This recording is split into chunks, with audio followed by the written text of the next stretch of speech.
In Maun, Botswana, the riverbed is a graveyard of cracked mud. In the afternoon heat, dust devils spiral across the pale sand, where the Thamalakani River used to flow. This is the worst drought in living memory. This lack of water hits the heart of the local economy.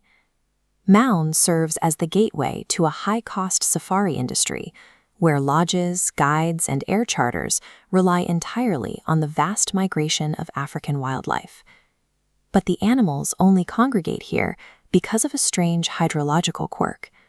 The life-giving water they wait for arrives during the height of the dry season, independent of any local rainfall. This image shows a landscape that has reached its limit. If the incoming flood arrives as nothing more than a mere trickle, the foundation of this entire wilderness and the industry built around it is left with nothing to stand on. This is what the Okavango is supposed to look like. It's a lush, deep blue expanse of wetlands that transforms the Kalahari Desert into a thriving oasis. How can a system this vibrant and saturated be so inherently vulnerable to a sudden, total dryout?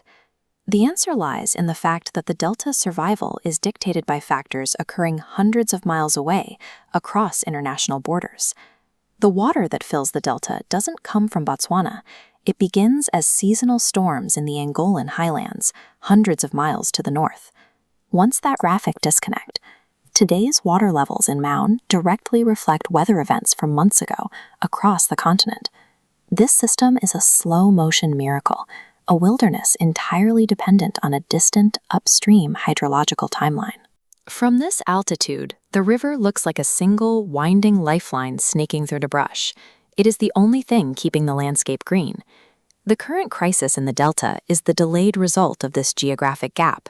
A historic natural drought in the Angolan highlands is just now hitting downstream systems in Botswana. Because the delta relies on this fragile, long-distance supply chain, it has no way to quickly recover from sustained disruptions occurring at the source. 600 miles to the south, a different crisis is unfolding. This is Windhoek, the capital of Namibia, where a severe water shortage has pushed the city to the brink of rationing. To secure their water supply, engineers have proposed a massive pipeline.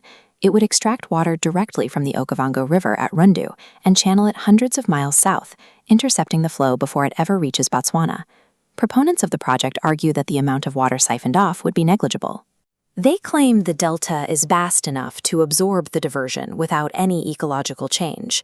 But when the natural cycle is already failing, extracting any volume risks pushing the entire system past the point of no return. This shows the reality of a river already struggling to sustain itself. The flow has diminished to a thin thread, barely holding back the desert.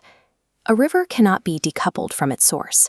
Intervening at the headwaters alters the chemistry of the entire system, risking a permanent break in the cycle that keeps the Kalahari alive. This silhouette of a dead tree against the dunes is a glimpse of the future if the water stops. Protecting the Okavango isn't just about protecting the delta. It's about protecting the entire distant hydrological chain that allows it to exist.